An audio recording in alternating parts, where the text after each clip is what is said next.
Imagine the king of rock and roll, Elvis Presley, cruising down a dusty Mississippi highway in his shiny Stutz Bearcat. The summer sun blazes overhead, the air is thick with heat, and the road ahead seems endless. On the side of Highway 51, in the middle of nowhere, sits a boy no older than 11. His clothes are dusty, his face is streaked with sweat, and yet there he is, sitting proudly behind a tiny wooden stand piled high with watermelons. Now picture this. Elvis, the biggest star in the world, pulls his car to the side of the road. He steps out, dressed sharp as always, and walks straight toward that boy. And what happened next? Well, it became one of the most unforgettable snapshots of Elvis's true character. This isn't just a story about watermelons. It's a story about kindness, generosity, and the way Elvis could turn an ordinary moment into something magical. Tonight, we're diving into the legendary story of Elvis Presley buying out a little boy's watermelon stand, plus the deeper meaning behind it, the history surrounding it, and the powerful lessons it leaves us with today. Part 1. Setting the stage.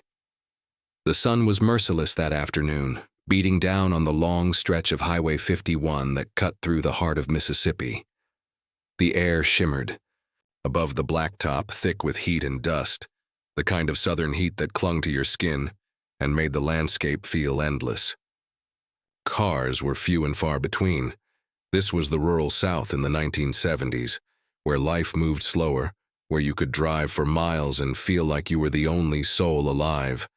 But that afternoon, the quiet hum of the countryside was interrupted by the low, throaty growl of an engine unlike any other. Sleek, powerful, and unmistakably stylish, Elvis Presley's Stutz Blackhawk Bearcat rolled down the highway like a spaceship gliding through another world. It was a car that screamed success, chrome gleaming, body lines smooth and elegant, the kind of ride only a superstar could command. Inside, Elvis was behind the wheel, relaxed but alert, sunglasses shading his eyes from the glare of the sun.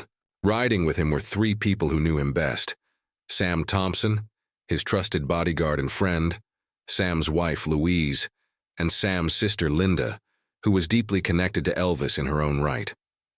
The group had just left a visit to Elvis's Old Circle G Ranch, a place loaded with memories of both dreams and disappointments, and were heading back toward Memphis. The air inside the Stutz was lighter than the heat outside. They laughed, shared stories, and Elvis, as always, carried the conversation with his wit and charm. He was a man who loved to be around people, to joke, to reminisce, to dream aloud about the next project or adventure. But as much as Elvis loved the company of friends, he also had a way of noticing the world outside, always scanning, always connecting, always alert to life in its raw, simple form. And that's when he saw him. On the side of the road, perched beside a rough wooden stand, sat a boy. He couldn't have been more than 10 or 11 years old. His hair was tousled, his shirt stuck to his back from the heat, and his face was streaked with dust. But there he was, sitting tall and proud behind a little display of watermelons stacked as neatly as his young hands could manage. The boy wasn't playing or wandering, he was working, a child-turned-businessman, holding his ground beneath the sweltering Mississippi sun. Elvis slowed the car, his eyes fixed on the boy. Sam glanced over, puzzled at first, then quickly understood. Elvis Presley, the king of rock and roll, wasn't the kind of man to drive past something that pulled at his heart. He saw in that boy not just a child selling fruit, but something far deeper, a reflection of his own youth, the struggles he'd faced growing up poor in Tupelo, trying to help his parents make ends meet any way he could.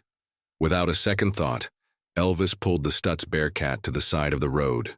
Gravel crunched under the tires as the car rolled to a stop, its polished frame a stark contrast to the dust and sweat of the boy's little stand. For a moment, the two worlds hung there together, the world of unimaginable fame and fortune, and the world of simple, hard-earned survival. "Come on," Elvis said with a grin, stepping out of the car. The sun hit him full force, but he didn't care. His boots crunched on the gravel as he walked toward the stand. every step echoing with curiosity and purpose. Part 2. Elvis meets the boy. The boy didn't flinch. He sat there, arms folded across, his chest, his small frame radiating a quiet toughness that belied his age. He knew who Elvis was. Of course he did. By that time, everyone in the South knew the face, the voice, the legend. But this boy wasn't about to show it. He wasn't about to squeal or shout or leap up in awe. He was a businessman, and this was his stand. If Elvis Presley wanted a watermelon, he'd have to play by the rules of the stand.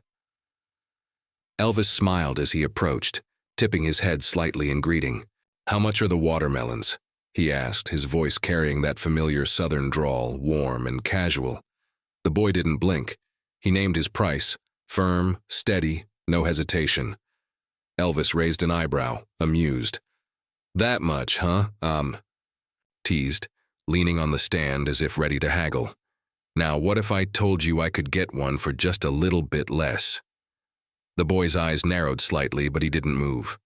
He wasn't about to give in, not even to Elvis Presley. His price was his price, and he wasn't going to budge. Sam, Louise, and Linda stood back, watching the exchange with growing smiles. They knew Elvis well enough to recognize the spark in his eyes. He wasn't annoyed. He was delighted. He loved this kind of thing, the back and forth, the toughness, the spirit. And in this dusty little boy, he saw a reflection of his own determination.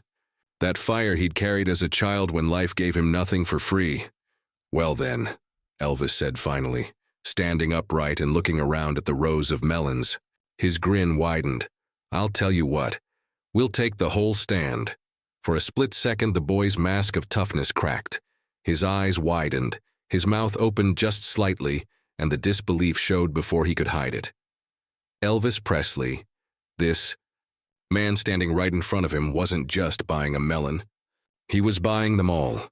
The boy tried to hold himself steady, to keep that hard-earned toughness intact, but the moment betrayed him.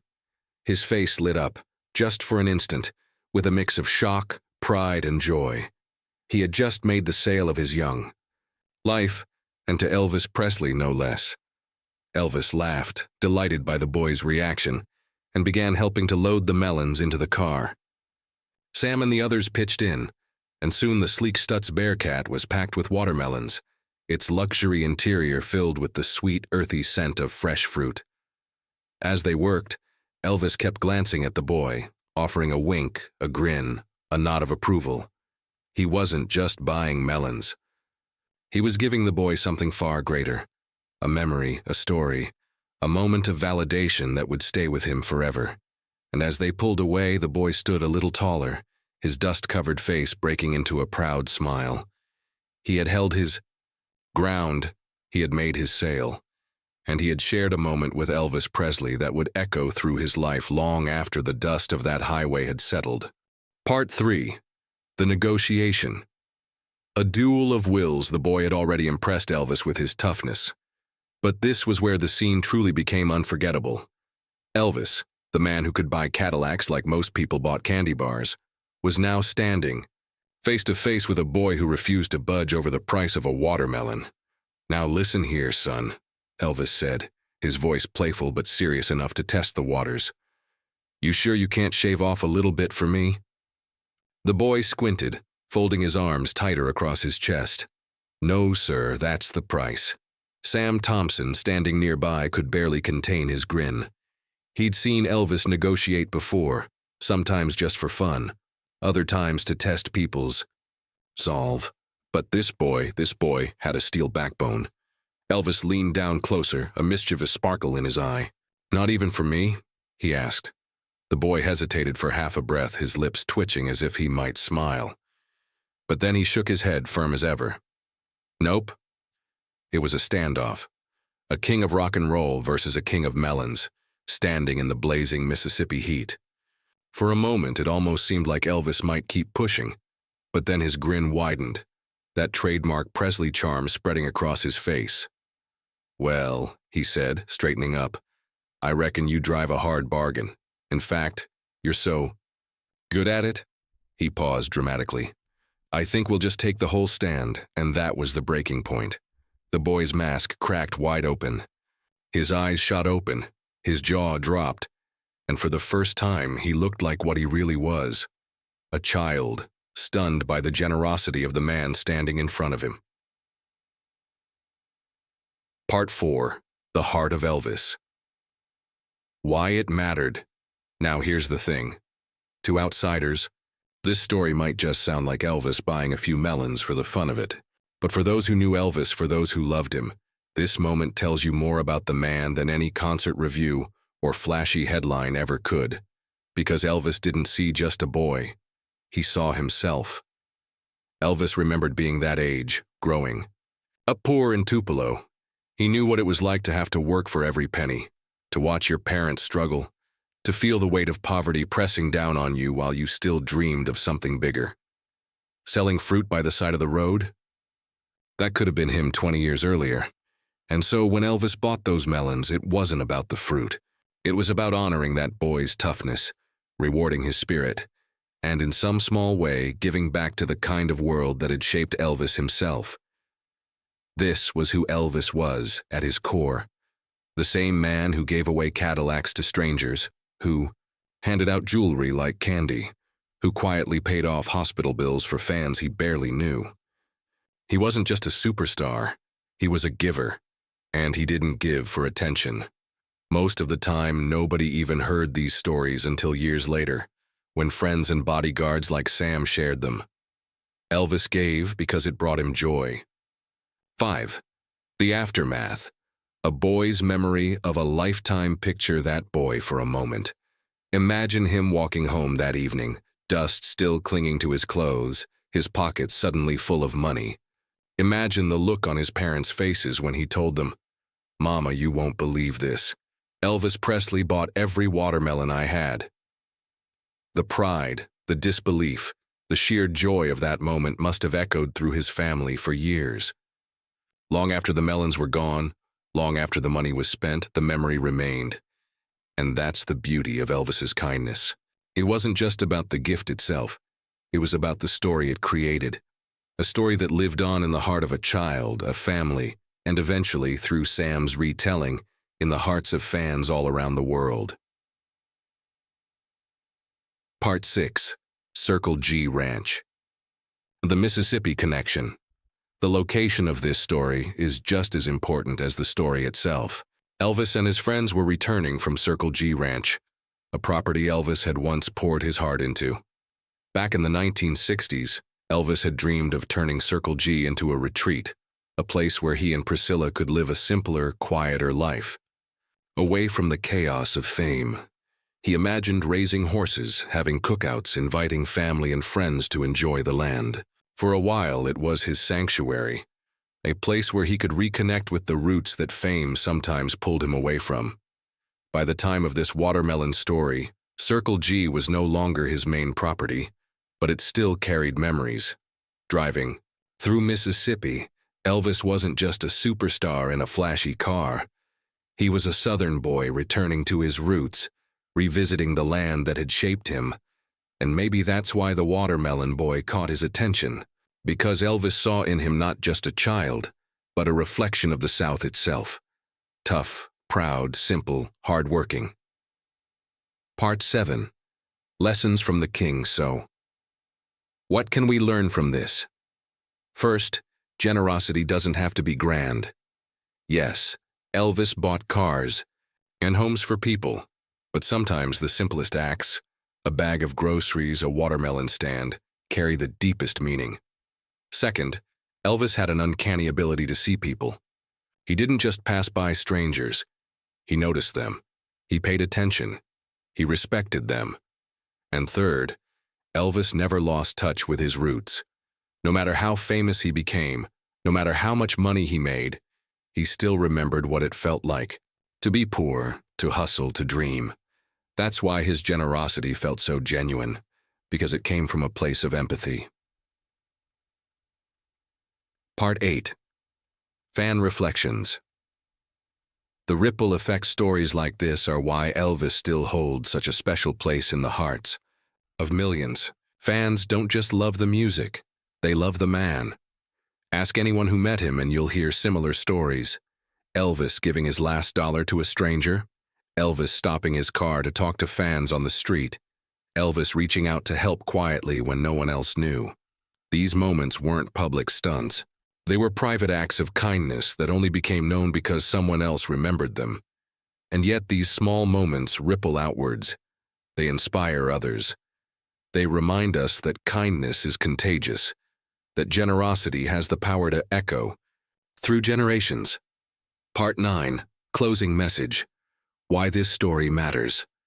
At the end of the day, the watermelon stand story is more than just a fun anecdote.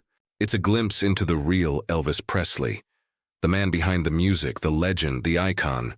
It shows us his humor, his generosity, his empathy. It shows us that he never forgot where he came from. And it reminds us why, even decades after his passing, Elvis's spirit still feels so alive. Because Elvis didn't just sing songs, he lived them. He lived kindness, he lived gratitude, he lived love. And through stories like this, we get to keep that spirit alive too. Now, for those of you still listening, for those true fans who stayed with me until the end, this part is just for you. Think about this. Elvis didn't have to stop that day. He didn't have to roll down Highway 51, see that boy, and make his whole summer. But he did. Because deep down, Elvis cared about people. Not fame, not fortune, but people. And that's why you're here, isn't it? Because you care too. Because you know Elvis wasn't just the king of rock and roll, he was the king of hearts. So here's my gift to you, the loyal fan listening to my voice right now. The next time life feels tough, the next time you feel overlooked or underappreciated, remember the watermelon stand story.